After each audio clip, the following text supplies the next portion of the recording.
For a long time, I thought progress only happened inside the gym. More weight, more reps, more workouts.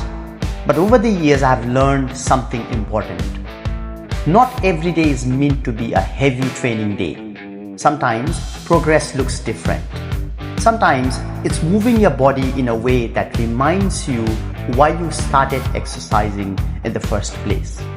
To feel alive, to have energy, to enjoy movement, to challenge yourself. Today wasn't about chasing personal records. It wasn't about building a bigger chest or stronger legs. It was simply about showing up and staying active, running for the shuttle, reacting in a split second, laughing between points, competing, having fun. Because fitness isn't just about the gym.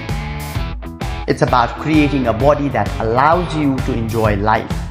A body that can run, move, compete, explore, and keep doing things you love.